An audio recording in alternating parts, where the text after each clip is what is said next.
started using drugs when I was 17. I took my first drink of alcohol at 15, but it wasn't a problem. Like I just drank because I was in high school, and it's what you did in Nevada. It's a small town. And I tried meth for the first time at 17. That's the first drug I ever did, and I was immediately hooked. Right after that, I got pregnant.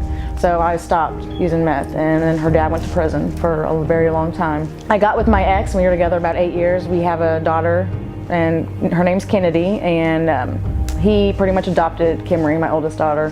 So him and I split in 2012, and I completely went out of control. Like I was clean off and on that whole time. Like I held a job and held it down and did what I was supposed to do and took care of my kids. And then we split up and I lost it. I just went out of control, and I lost our house, lost our car, lost everything. I ended up wanting to go to treatment in Springfield, Missouri at Church Army. It was a year-long treatment, so I signed guardianship over of my daughters to Kennedy. Went with her dad, and Kimry went with my mom, which that's where they're still at in Nevada. And I did that because I didn't want to drag them down with me. I was going through a very bad time, and I knew they would be safe and stable, so they stayed. While I was in treatment, I got pregnant with Kellen, and I was clean for, quite a while. And then I decided to move back to Nevada, and I was there 24 hours and I relapsed after like 2 years sobriety. So it went out of control from there. I ended up becoming homeless. I moved 12 times last year.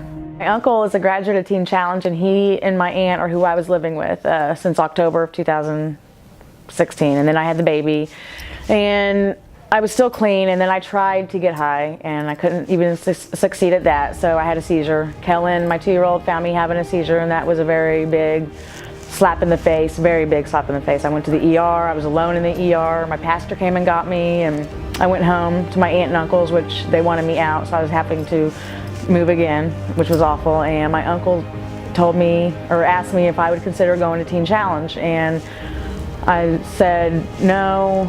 I was like, no, I'm just gonna do what I'm doing. I'm just gonna leave. So it wound out. I ended up filling out an application. I went to the gas station and faxed it here because we were out in the middle of nowhere in Branson. And Susie called me and accepted me, and I come here on January 9th, and I've been here ever since. I love it. It's changed my life. It's changed my kids' lives. I have a relationship with them. My mom and I didn't speak for like a year and a half, and we speak. She was just up here with my kids, so my stepmom and I didn't speak, and we're on good terms now. And my sisters and I haven't spoke for a year, and I've wrote them and been able to start rebuilding relationships with them. Kellen is very happy here. I can tell, like, she smiles when she's going to sleep. It's awesome. She prays. She gets mad if she doesn't get to pray at meals, like she screams.